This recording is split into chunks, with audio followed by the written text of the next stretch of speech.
Good evening, everyone. Good evening. My name is Rocky Cobb, and I'll be chairing this evening's presentation. The American Physical Society works extra hard to bring physics to the public, and we're very happy to sponsor this public lecture this evening.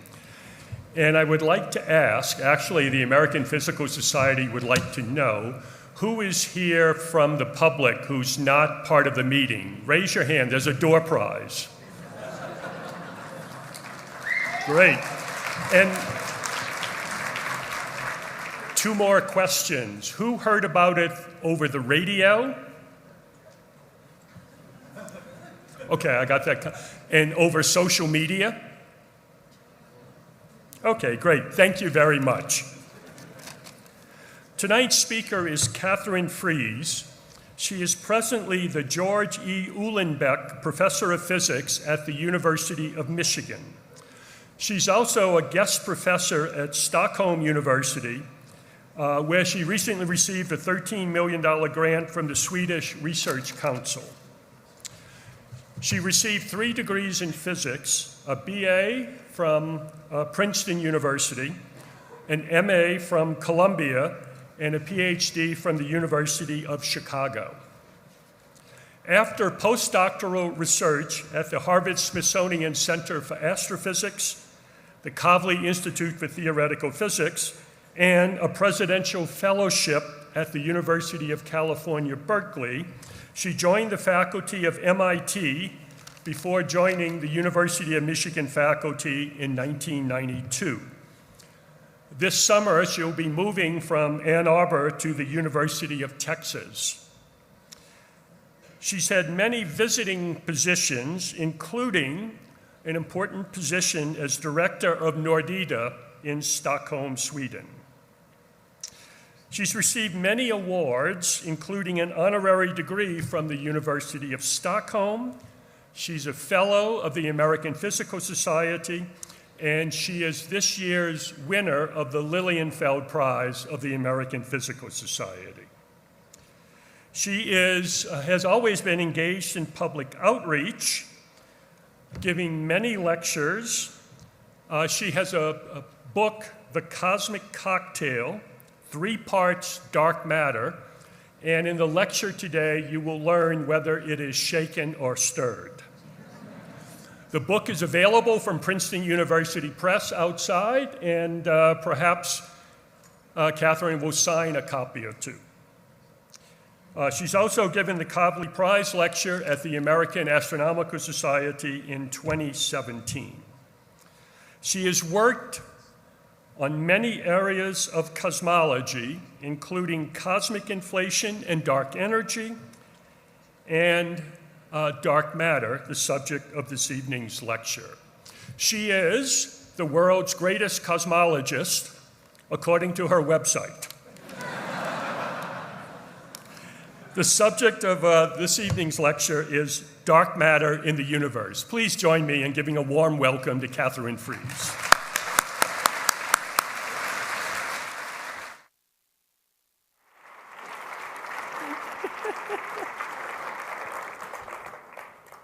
Well, thank you for that very nice introduction, Rocky. And I just wanted to clarify one thing. My website doesn't say anything about my being the world's greatest cosmologist. That would be Rocky on his website saying that he's the world's greatest cosmologist. Okay, we can duke it out later. So, in talking about the subject of the dark matter in the universe, I first wanted to reflect upon the amazing advances of the past 100 years in our understanding of the universe. Throughout history, starting with the ancients, people wanted to understand their surroundings. They wanted to understand what's out there, where did we come from, where are we going, and there were different creation myths for different cultures, for different eras. And as of 100 years ago, we have our creation myth. It's called the Hot Big Bang, but it's more than a myth, it's right. And it's not perfect, it's incomplete. We're working on many aspects that aren't explained, but the enormous advances are just mind-boggling. So I wanted to start with the one and only equation in this talk. Let's get it over with. But all of this started with the brilliant insight of Albert Einstein's relativity. And here are the equations. On the left-hand side, you have the geometry of the universe, the curvature. And on the right-hand side, you have all the content in the universe, the mass and energy. And you see an equal sign in between. And so, as a consequence of that, geometry is determined by matter content, or the other way around. And so the warping of space-time, for example, by the Earth is shown in this picture. And one of the reasons that I had to talk about this is because of this amazing discovery from a few days ago of the first time that a black hole has actually been imaged. Well, of course, you don't see the black hole, but you see is the light around it of gas that is swirling around the black hole before it gets sucked in. But that black part in the middle, that is the stuff that does not emit any light. So anything that goes in there will never come back. So this is a black hole that weighs 6.5 billion times as much as the sun, and all of that is squeezed into the size of the solar system. So this is just an incredibly cool result that I wanted to show you, and it took all these different telescopes around the world to turn the Earth basically into a single telescope. If you combine all the data from Hawaii, from Chile, from all over the world. And since right next door to this hotel, I don't know if you've been to Krispy Kreme across the street, but if you do, if you keep going, you'll actually get to a Potbelly's if you want a sandwich. But anyway, so I had to show this picture. So I do have to admit I'm a little off track here because supermassive black holes are not the dark matter. Every galaxy does have a black hole at the center, but all of that adds up to just a tiny fraction of the universe as a whole. So let me get back to cosmology. So starting again from Einstein's relativity from 1915, it wasn't much after that that other scientists applied those equations to the universe as a whole, making some very simple assumptions about what the universe might look like on large scales. They realized that you might have 3 different possible geometries for the universe, and the universe could be expanding, contracting, or static. Einstein liked the idea of a static universe. He liked the idea of this simplicity, the symmetry. But along came Hubble in 1929. He made measurements in the Mount Wilson Observatory in the Los Angeles Mountains above Pasadena. So I spent some time at Caltech about 5 years ago, and I looked at those mountains every day. You can see the telescopes sticking out. And it's only when you try to bike up there that you understand. The vertical drop is the same as in Aspen. So, yeah, anyways, so using those telescopes, he first of all proved that galaxies existed beyond our own, because at the time of Einstein, people weren't sure if there was anything beyond the Milky Way. So it was only in the 1920s that that became clear. Things were just too far away. It couldn't all be in our galaxy. Then he also made another incredibly important contribution, which is he observed light from galaxies at various distances away from us and realized that the light that's emitted from those galaxies, we understand the emission very well, but that light was stretched between the time it was emitted and the time it gets to us. So as a pretty bad analogy, actually, if you drew on the surface of a balloon, you draw a wave, and then you blow up the balloon, you'll see that the wavelength gets longer, the wave is stretched, and that's what he saw. So the conclusion is that the universe is expanding. And at that point, Einstein had to abandon the static universe. So a very simple-minded picture, galaxies are moving apart from one another as the universe is expanding. So cosmologists believe that the universe started 14 billion years ago. Well, it's more than a belief. We understand the Big Bang, we understand when it happened, and the universe started out hot, and it's been cooling and expanding ever since. So I'm going to try this pointer here. I was afraid I'd never get it to work. It does work. So you have all kinds of particles, quarks, leptons, electrons, photons, all kinds of particles really tightly packed at the very earliest stages in the universe. And then as time goes on, these particles spread out. So Rocky, I think I stole this from you, didn't I? The primordial soup can. So one way of thinking about the expanding universe is with another simple analogy, the raisin bread model of the universe. So here you take a piece of dough with raisins in it and you stick it in the oven, and they tell me if you do that, because I don't cook much, that the dough rises and the raisins move apart from one another, which is kind of an analogy for what galaxies are doing due to the expansion of the universe. The only problem with the analogy is that the raisin bread has a center, but we don't think that the universe does. In fact, that thinking is built into the equations that we use to describe the universe.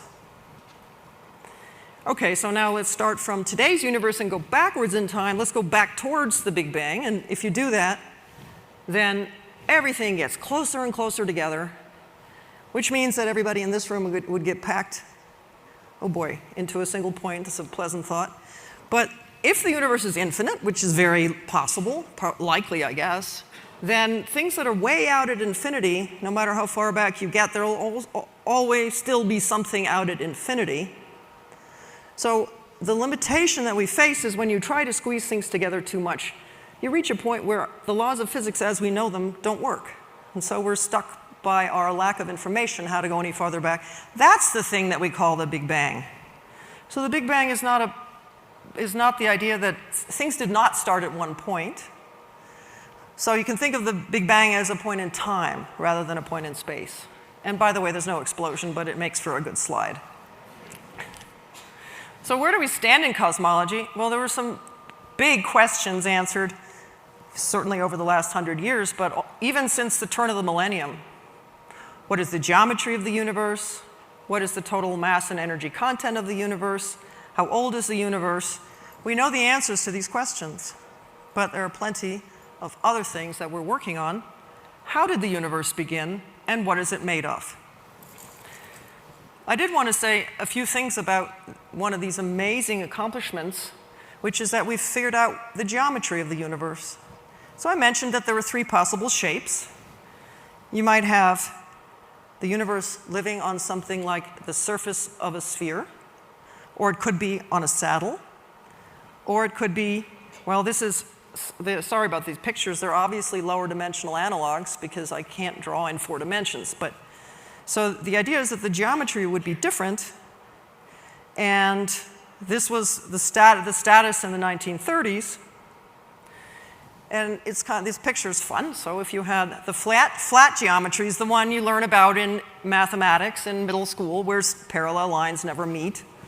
Whereas if you had the other alternatives, you could have this guy here in a closed universe sending out 2 light beams. He thinks they're going out parallel, but they reconverge him and bite him from behind. So those were the 3 possibilities, and we now know what the answer is to this really sort of holy grail question. And it was found by looking at the leftover light from the Big Bang, which is called the cosmic microwave background. And this is a subject of its own, but I just wanted to say this is the sky. When we look out into the sky, this is what we see when we look in the microwave. So microwave light has hot spots in orange and cold spots in blue. And it's this, believe it or not, it's the size of the hot spots that tell us the shape and geometry of the universe. So the prediction was, if the geometry is flat, parallel lines never meeting, then the size of those hot spots should be about 1 degree. And sure enough, there it is, 1 degree. There the data is sticking out. So yes, the geometry is flat. And when I say flat, I just mean calculationally it's flat. It is, in fact, 3-dimensional. So if you take a cube, you would take each side out to infinity. But there's no curvature to the universe as a whole. Then that very first equation that I gave you on slide 1 tells you that the geometry is connected with the total mass and energy content. And now that we know the geometry, we know how much stuff is out there, and the answer is 10 to the minus 29 gram per cubic centimeter, comparing to water on Earth is 1 gram per cubic centimeter. So the outer space is really diffuse. And I tried to once explain this to the Queen of Sweden, and it was a how do you pronounce it, debacle. So it's a funny story, and I'll tell you if you want come up afterwards. But before I leave this data from the cosmic microwave background, I do have to show you, this is, here we have the initials SH, Stephen Hawking.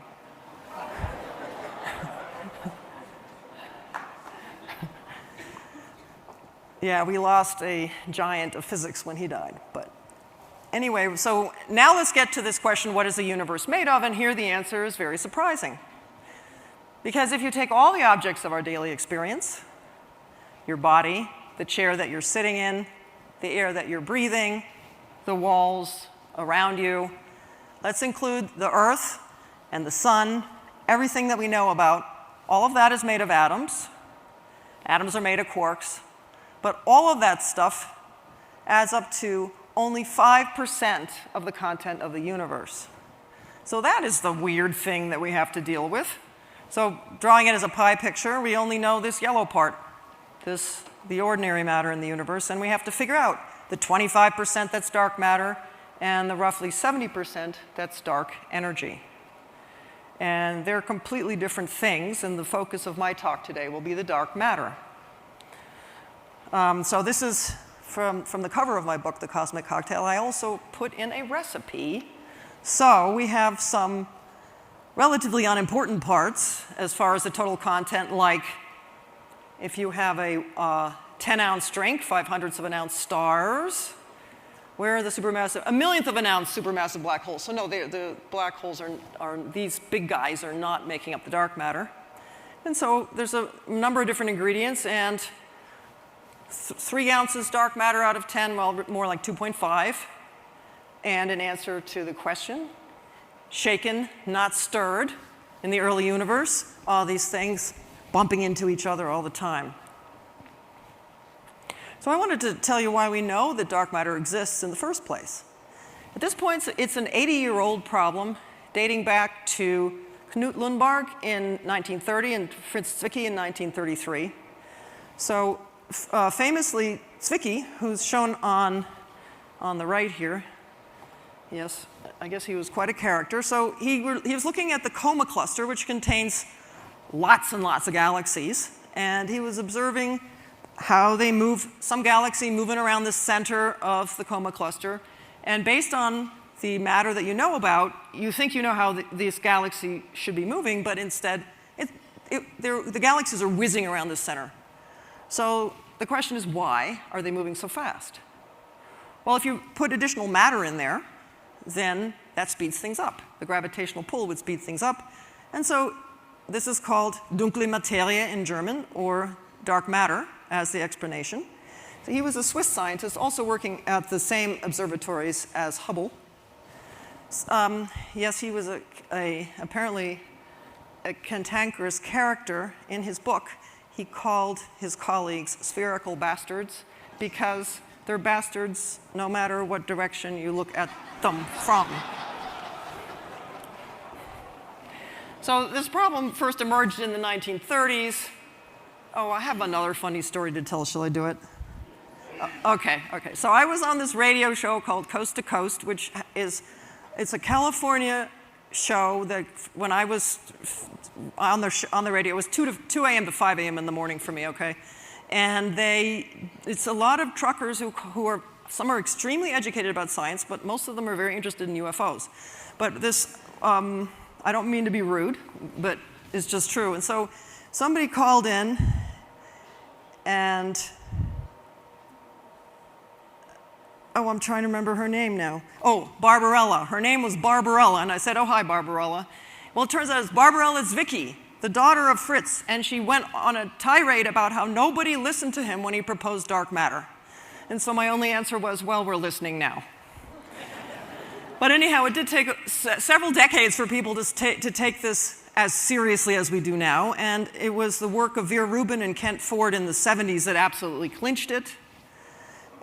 What they did is studied rotation curves of galaxies and found that they're all flat. So let me show you what that means. I'm going to go away from dark matter for a minute. I'm going to talk about the solar system. So what I plotted here is how fast the planets are moving. So here we have Mercury, Venus, Earth, Mars, So as you're moving to the right, you're moving away from the sun. And if you count, you'll count 10 planets. I was supposed to get rid of Pluto, but I added another one. Anyway, so the speeds of these guys follow this formula here, and the basic thing is if you had a more massive sun, then everybody would be moving more quickly. So this shows the idea, even though it has nothing to do with dark matter, about what is meant by a rotation curve. By seeing how quickly things move, you can figure out how much mass is in there. So one of the main people who made amazing measurements of planetary orbits was Tycho Brahe, who lost his nose in a duel and wore a gold and silver replacement. But he was a master of studying planetary orbits, and I'm never going to get to the science if I tell more stories, but shall I do it anyway? Yeah. So there was a debate, how he died. For a long time, I'd always heard he died of a burst bladder at a dinner with the king, because you can't stand up until the king does, so don't drink too much wine.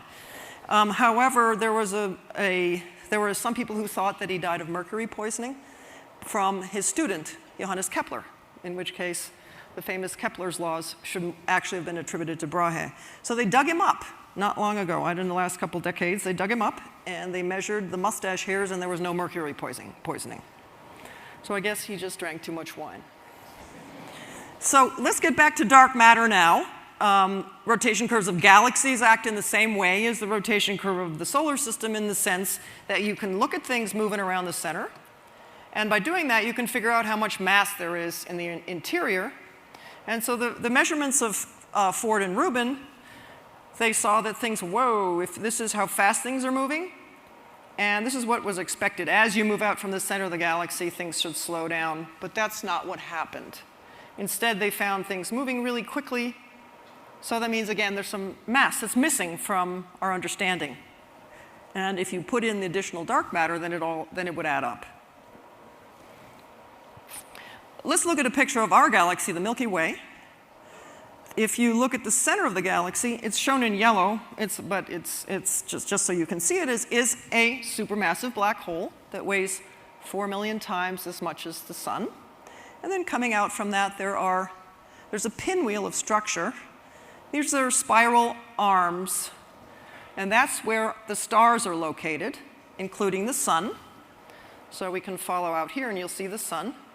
But if you take this whole structure that we call the disk and look at it sideways, that's only a tiny piece of the whole galaxy. And here's an artist's rendition of what the whole thing looks like. You have that spiral structure, but then it's surrounded by a giant sphere of stuff, and that's called a halo, dark matter halo. I don't know where the word halo comes from, but which is made of some unidentified mass. We call it dark because it's not giving off light. Now, since the earliest days of Zwicky and Lundmark, there have been many, many pieces of observational evidence, so most of us are convinced that dark matter is there. You see it gravitationally pulling on lots of things. So I wanted to mention a few more. One of the main ones, actually, is that where I showed you that peak at 1 degree in the cosmic microwave background. If you analyze the other peaks, you also have to have dark matter at the level of 25% of the universe. Here's another one, Einstein's lensing. If you have any type of mass at all, it will bend the light that is coming for example, from a star. You have light coming past some dark matter, and it gets bent on its way to our telescopes. There's no kink, okay? It's just my bad drawing. So for example, if you look at a distant star, as it goes by the sun, that light is bent as it gets to the Earth. And in the process, you will get multiple images. Here's the real star, but you'll get multiple images. So 2 images where there's actually only one star sitting here, but it'll look like there's one here and one here. There'll be multiple images, and they'll be sheared and funny looking. So that's what you're looking for. And there's an app created by a Michigan grad student which has the right equations for gravitational lensing in them. And you can do this, okay? So you can lens yourself. And my students did it. And they lens themselves more and more as you put more and more dark matter in the way. So turning now to real data. Wait a minute. Okay, turning to real data, this is from the Hubble Space Telescope. So you have, in this picture, there's a lot of lensing going on. I don't even know all of it, but there are bright, distant galaxies with dark matter in between those galaxies and us. And the dark matter shears that background light and gives you the multiple images, and that's exactly, you can see that going on here. And using a computer to reconstruct the mass that would create this behavior, you get something like this. Now, this picture is not the same data as the last one, but these are just the prettiest pictures. So this is the kind of thing that you get. So you reconstruct the mass and you see here are the individual galaxies sticking up in a cluster. But even in between the galaxies, all this other mass is there. So even in between galaxies and clusters, you have additional dark matter. Now, there's another famous object that gives us more evidence for the existence of dark matter, and that's called the bullet cluster. So in this guy, we think what happened is that you started out with two clusters that merged, well, they bumped into each other, and as that happened, the atoms got stuck. So if you and I bump into each other, we're not going very far, we're going to get stuck. So that's shown in pink. So that's gas that we see in X-rays. The dark matter, on the other hand, it doesn't have as many interactions. It's pretty weakly interacting, whatever it is, and it goes through, it keeps going, and you see that from lensing in blue. So this is pretty clear that there's two different types of mass here. The ordinary stuff in pink, and then the dark matter in blue, that they behave differently. I wanted to show one more reason that we know dark matter has to be there, and that's because otherwise we wouldn't be able to exist. So that's a kind of a cool thought, that the light matter, which we experience every day, required the existence of dark matter in order for galaxies to form in the first place. So I've got a series of slides here where you start out with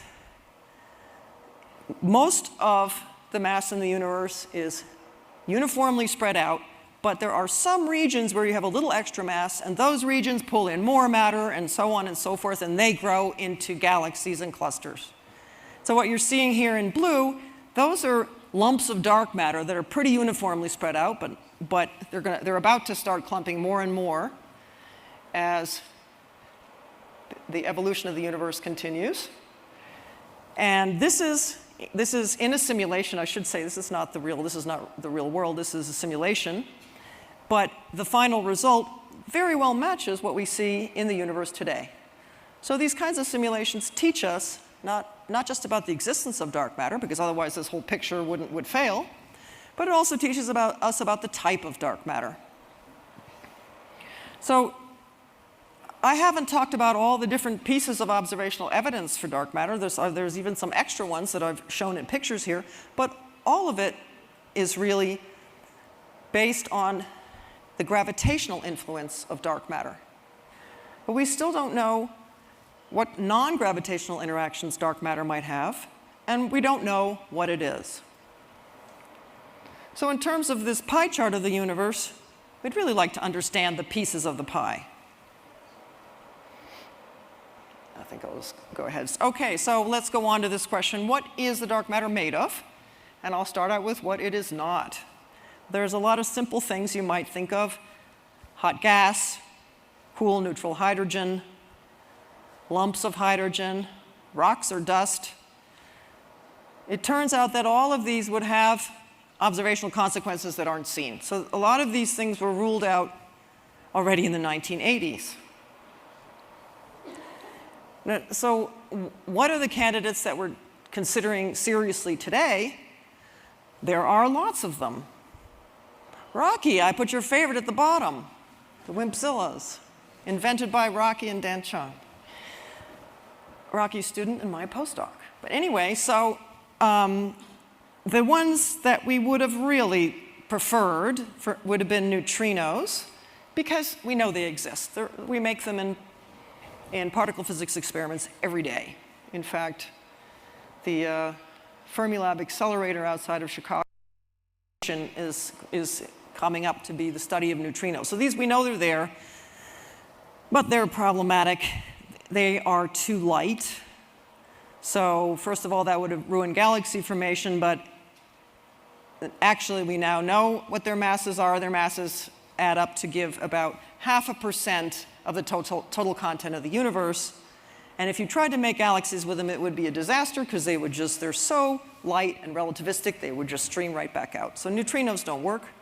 I put here in red some of the young people in my group who work on these topics. Okay, so neutrinos won't work. So we have a lot of other candidates here that are very interesting. The top two are the Wimps and the axions.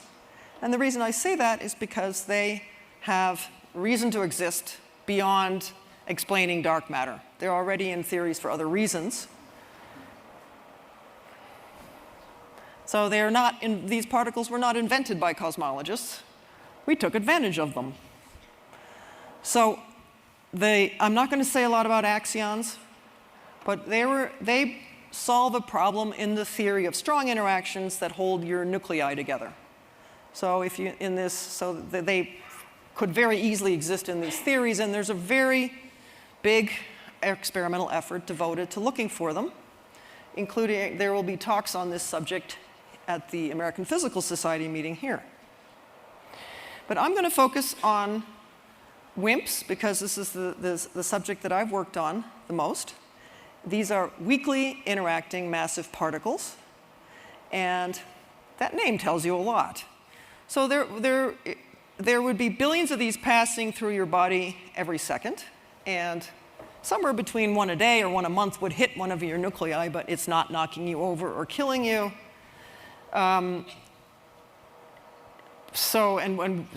They don't have most of the forces that we experience in our daily lives. They don't have anything to do with the strong nuclear force that holds your nuclei together. They don't have the electromagnetic forces that produce the starlight that we see, that is the main force in our daily lives. Yes, they feel gravity, but the question is, well, we know of 4 fundamental forces of nature. What if these particles do feel the other force, the fourth one, the weak force, which is responsible for some types of radioactivity? So if you make that postulate, that's why we call these things weakly interacting. And the masses would weigh somewhere between 1 and 10,000 times as much as a proton. So these Wimps are interesting for several reasons. One is that they already exist in particle theories that are extensions of the standard model that we know about. And so supersymmetry, for example, predicts that for every particle we know, there is a partner. So for all the quarks, up, down, charm, strange, there are, well, you put a twiddle over the top for the supersymmetric version. And for the Higgs, there's the Higgsino. For the photon, the photino. So it doubles the particles that we know, and these supersymmetric partners are heavier than our everyday particles, which is why we don't have a lot of evidence for them. But of all these supersymmetric particles, they would decay down to the lightest one, the lightest supersymmetric particle, and that thing would be stable, and you could have a lot of that particular guy sitting around, and that is a candidate for Wimps, weakly interacting massive particles. The second reason that we like Wimps as candidates is because if you make this postulate that they have weak interactions, in the early universe we can calculate how many there were of every type of particle, including Wimps, and then we can ask how many are left today, and the number comes out about right. So I'm going to tell you about searches for these things. So there are 3 main ways to search for them, and one is to use the Large Hadron Collider at CERN. So this is in Switzerland with I think these are the Jura Mountains in the background, so you can go skiing. And this is a ring that's 17 miles around. So the way it works is that you have two proton beams going in opposing directions, and they're accelerated to nearly the speed of light. Then they're controlled to interact at intersection points. It's an amazing process how this is done. So looking underground, so you have these beams traveling about 100 meters underground. And here we have some of the detectors, the Atlas detector, the CMS detector, sitting at these intersection points where these collisions take place. So one of these experiments that is the Atlas detector, and here I've shown Fabiella Gianotti, who is now Director General at CERN. Here is the detector. For people who haven't seen something like this, that is a person standing there. So this is really an amazing human endeavor to build something like this. It takes a lot of people. And here's Peter Higgs, and in front of another one of the detectors, the CMS detector. And you may have heard about the discovery in 2012 of the Higgs boson. So as far as particle physics go, we know that particles have masses, but you want to know where did those masses come from? And a lot of them got their masses from this Higgs boson and this discovery, this bump here at 125. The Higgs boson was discovered, and it weighs 125 times as much as a proton. Uh-oh. No, it's okay. So a second major goal of the LHC, now that they found the Higgs, is to look for dark matter, to look for supersymmetry. So one of the ways to do that is if you have these collisions of two protons, then bam, out come supersymmetric particles. And in a chain, they decay to lighter and lighter ones until you get to the lightest one. That would be your Wimp, and that thing escapes detection, so you'd have missing energy. You add up all the energy, you know how much energy went in. You add the energy of everything coming out, and there's some missing energy. And you could detect some of these chains from these particles down here as well. Okay, nothing seen yet. That's frustrating. We have to say it's very frustrating. So we hope it's coming in the near future. Now, the second way to search for WIMPs is to build detectors here on Earth. And there's one technique called direct detection. What happens here is that you have, there's billions of these things going through you every second. They're all over the place. So take advantage of the fact and put a detector in the way. So when a WIMP comes along, here's your WIMP. It scatters off of this nucleus. And so this nucleus gets a kick. It picks up a little bit of energy, and the trick is to detect that energy. These are really difficult experiments. There's not a lot of energy being given to these nuclei. Like I said, you're not getting bowled over. So the problem is the count rate is low, the energy deposit is low. Very difficult experiments. But that takes me to how I got into this business, and the answer is yes, the cosmic cocktail. I was at a conference, and this man, André Druckier, took us to a New Year's party. Now he speaks, he's gotten better, but he's Polish, but speaks English, French, German, and Polish all at the same time. So I think I was the only one who listened to him. But he told me about work he was doing with another scientist on ideas for neutrino detection. Well, neutrinos are weakly interacting particles. So then I'm not going to go through the whole history, but we arranged a visit for him at Harvard Center for Astrophysics, where I was a postdoc, and we did some work on this because the same mechanism works for WIMPs. So we actually wrote the second paper on this for how it would work for the WIMPs in the galaxy. And this is the three of us back then. And because of the calculations that we did, experimenters were convinced that they could build something. So there's now an enormous experimental effort. I mean, we weren't the only ones to do this, but anyway, so WIMP detectors have to be in underground laboratories because you have to shield from cosmic rays. So for example, this is the xenon experiment. It's underground. It's underneath the Apennine Mountains in this tunnel, and here's the detector. So this is one of these experiments that's being built today. So because of these, so we made the calculations and proposed that people build this, and at this point, it's a worldwide effort. Even at the South Pole, there's experimental effort. So one of the things that we pointed out is, it's called annual modulation, which is, so the sun is moving around the center of the galaxy, and that means that we're moving into a wind of Wimps.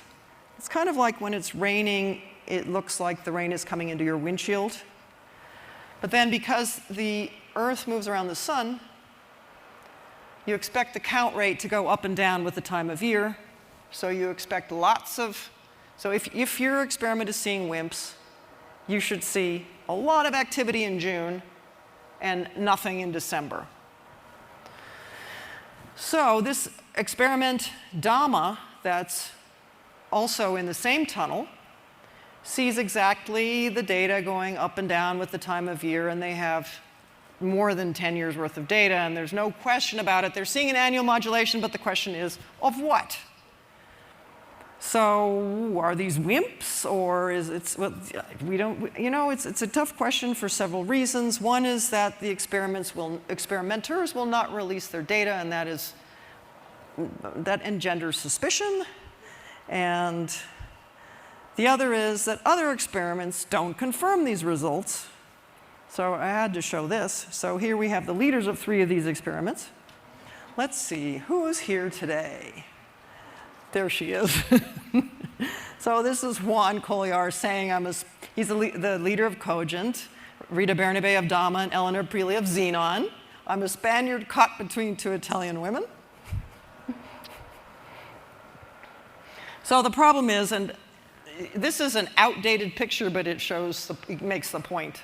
So this is, you have to be below these lines these days. However, if that DAMA experiment were right, you'd be in this green blob. So this is how many events you'd expect, and this is the mass of the particles. So it looks like if you have to be below these lines, that DAMA is just wrong. However, it's complicated. Oh, and by the way, this is very out of date, so I don't have the latest xenon data on here. But anyway, it's hard to compare results from different detector materials because DAMA is made of sodium iodide, and these experiments are made of xenon, and they're completely different. So these are the problems we face, but I did want to show the fun that we have. So Elena's here again, along with one of the other speakers, Lisa Randall. And here we have Rick Gateskill, the Lux experiment. So the question is, how do we test DAMA if we don't trust that we can compare with other experiments made of different materials? It's apples and oranges. To put them all on one plot, you had to make detailed assumptions about the interactions. So if we don't want to do that, then somebody else has to build experiments made of the same material as DAMA, and that's what's going on. There are 3 different groups doing that, and this one, cosine 100, has a working experiment, so we'll know within the next few years. I wanted to show some futuristic ideas. This is using DNA for dark matter detection. The idea here is that you have a very thin, nanometer thin layer of gold. So when a particle comes along, it hits the gold, and it knocks the gold nucleus forward into these strands of DNA. When the gold hits the DNA breaks, it falls down, you can collect it. But the distance between these pieces of the DNA here are nanometer, so you're getting amazing resolution, and you can go back and track where the gold came from, which is roughly the same direction the Wimp came from, so that gives you directionality of the particle. So the status at the moment is that George Church is a well-known geneticist at Harvard, and he has built some stuff that he's got in the freezer waiting for the physicists to kick into gear. But anyway, so the third way to search for Wimps is indirect detection, which is searching for the products of their annihilation. I didn't say this earlier, but a lot of these are they are their own antimatter, these particles. So whenever two of them hit, they annihilate and turn into something else. So here's a picture of that. You have the dark matter particles bumping into, hitting one another. They annihilate and they turn in the end into neutrinos, gamma rays, and positrons. Positrons are the antimatter for electrons. Gamma rays are high energy photons. And there are experimental efforts to look for all three of these. So the neutrinos, this is an experiment at the South Pole. In some of these, I don't have it here, but the Eiffel Tower is about this big for comparison. So you're going down 2,500 meters underneath the pole. So drilling holes in the ice there was an amazing technical achievement. They have seen really interesting, very high energy neutrinos that have nothing to do with dark matter. So another way to look for these things is the gamma ray sky, the high energy photons from the annihilation. The Fermi satellite is doing that, and at the center of the Milky Way, there, you can't see it that well here, but there's an excess of gamma rays that could be from dark matter annihilation. So there's some hints from DAMA, from this Fermi gamma ray excess, and theorists have to look for models to understand the consistency of all the different experiments. But in the end, you have to have compatible signals in a variety of experiments made of different detector materials. So the last thing I want to talk about is a thing that I've been very excited about, an idea that we had called dark stars. So this is an idea that was proposed by the three of us here. That's Doug Spoliar and Paolo Gondolo and me. And the idea is that the very first stars to form in the history of the universe could have been powered by dark matter. So there would be no fusion yet. These are very, very early stars. They're really big. They're as big as the distance between us and the sun. But they're made almost entirely of hydrogen and 0.1% of dark matter. But the dark matter annihilation is a really powerful heat source. So these things can grow to become very large, 1 million times as massive as the sun. Very bright, 1 billion times as bright as the sun. So we can hope to find them in the James Webb Space Telescope. That is the sequel to the Hubble Space Telescope, and it should launch in the next few years. It's also fun to speculate what happens to these big stars when they die, and what happens is they would make black holes, which could be seeds for these supermassive black holes that are seen everywhere.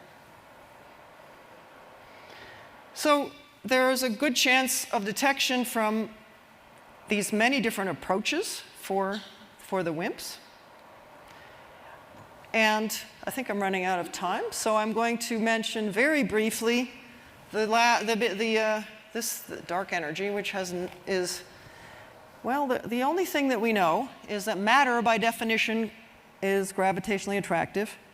But this dark energy, on the other hand, is causing galaxies to accelerate from one another. The universe is accelerating.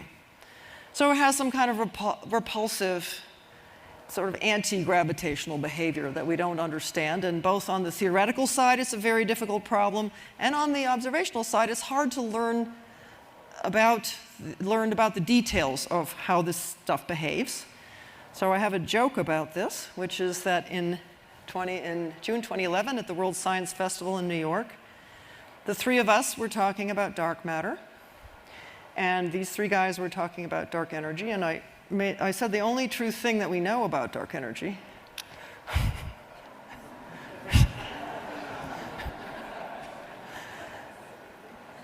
So I will at this point conclude, and I do have 8 copies of this book if anybody wants to sign one, and I have the order forms for the discounted copies that you can buy from Princeton University Press, because they're not outside anymore at this point. And so they asked me to do this. These 8 copies, $10 per copy. There's only 8 of them here, or order one.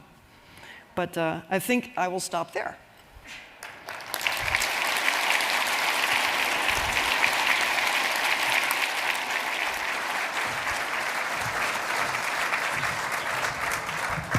Thank you, Katie. We have time for a couple of questions. And if you have a question, there are 4 microphones that are spread around. And we will call you when you get to the microphone. For the questions, it might be good to have the slides back up. They took the slides. Could you put the slides back up? Because I might need them for the questions. Yes, there's a question there.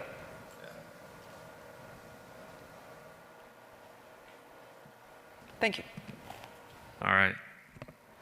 So I'm not a scientist or anything. I just watch a lot of YouTube. And I heard Neil deGrasse Tyson speak on dimensions and how also gravity is strong, but it's really a weak force, and somehow it diminishes over time. And so my question is specifically, would it make sense for one of the explanations for dark matter, like hypothetically, if gravity can bleed out into other dimensions, is it possible that there's matter somewhere else and that gravity is bleeding into our dimension, hypothetically? Well, you brought up about 5 different subjects, but the if string theory is a correct description of quantum gravity, and this is something that would allow you to go back in time before the Big Bang, then that only works if there are additional dimensions in the universe in addition to the 3 of our daily experience and time. And it is certainly that people have thought a lot about the cosmology of these extra dimensions.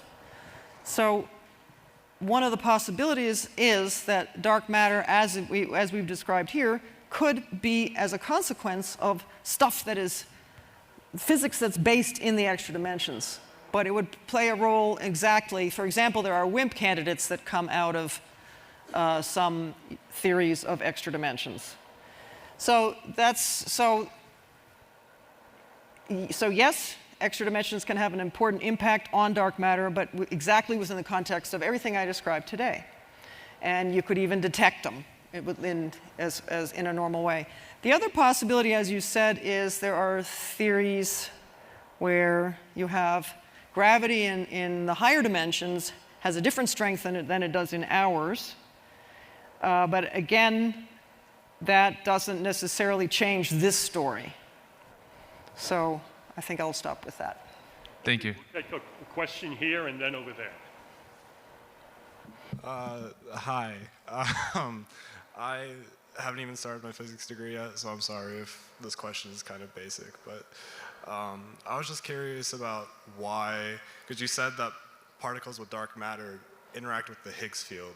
I was wondering why something could interact with certain bosons and not others, and also how can something only interact with something like gravity, which is the weakest of the 4 forces, and not with the other 3?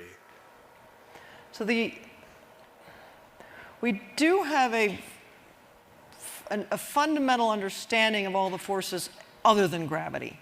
So the way that electromagnetism works, for example, if you have an electron and a proton, they're oppositely charged and they're attracted to each other. But they do that by exchanging a photon, which is light. So so dark matter doesn't have that kind of interaction. It doesn't communicate with photons, which is why it doesn't experience the electromagnetic force. And we say this because otherwise we would see it. It would give off light. Then as far as the strong interactions go, there are for each of, I'm not going to go through them all, but each of the forces has a mediator, a mediating particle. So electrons interact with photons. They also interact with, they also experience weak interactions, so that would be W and Z particles. So the postulate for Wimps is that they do interact with W and Z particles, but not with the particles that cause electromagnetic or strong forces. So that's the postulate behind the Wimp.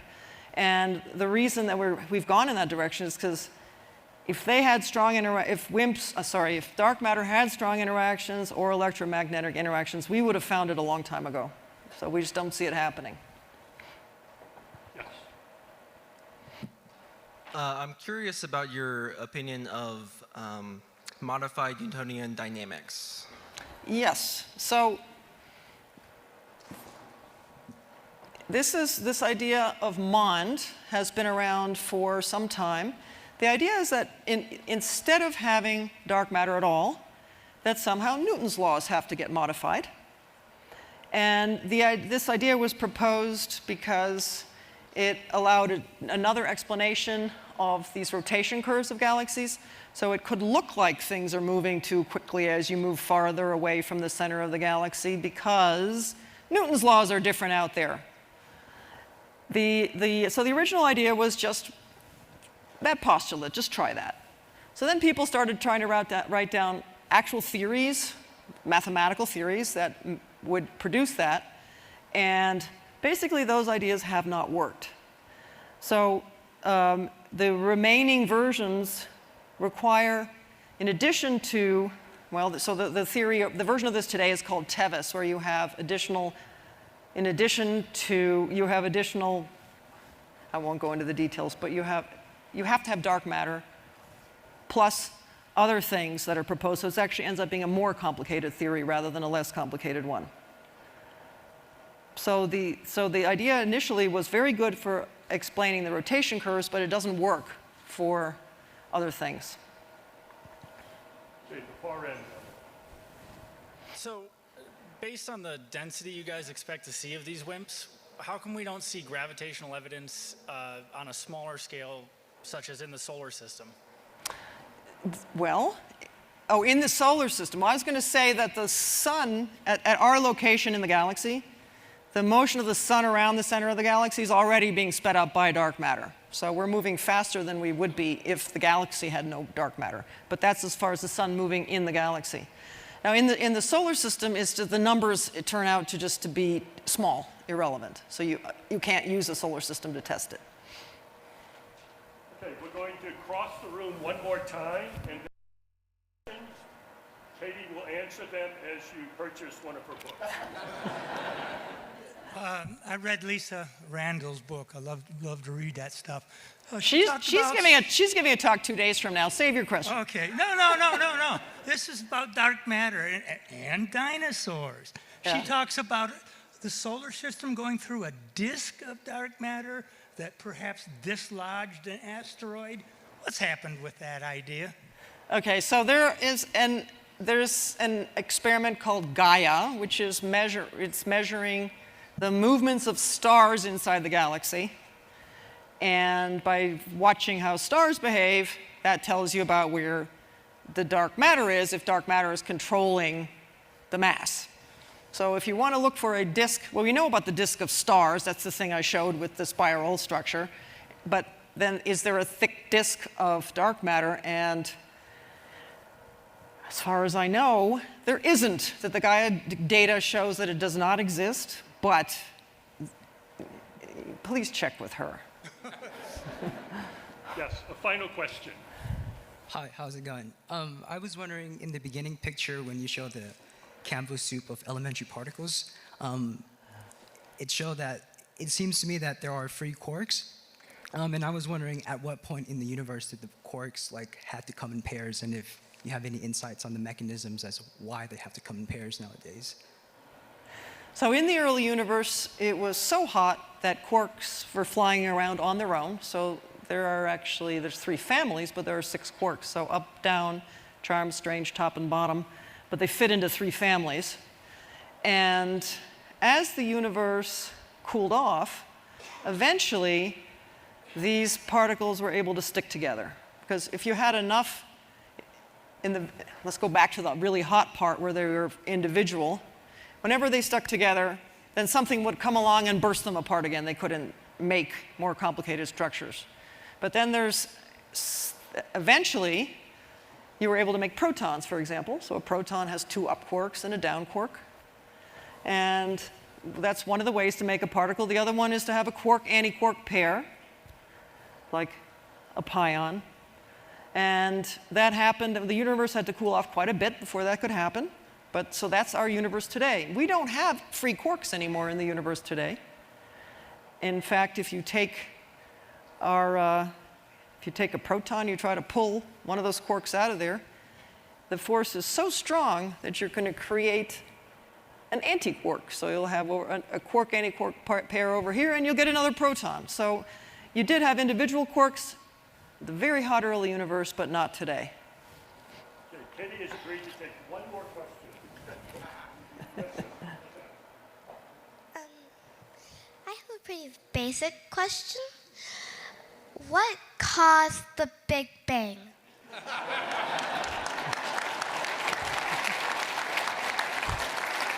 I told you not to take another question. Rocky, you're the world's greatest cosmologist. Well, we don't know. The Big Bang is the limit of our knowledge. So as we go back in time, then we hit this cutoff in what we understand. And are scientists going to be able to do better than that? Yes. At some point, but not yet. It's a subject for her to answer.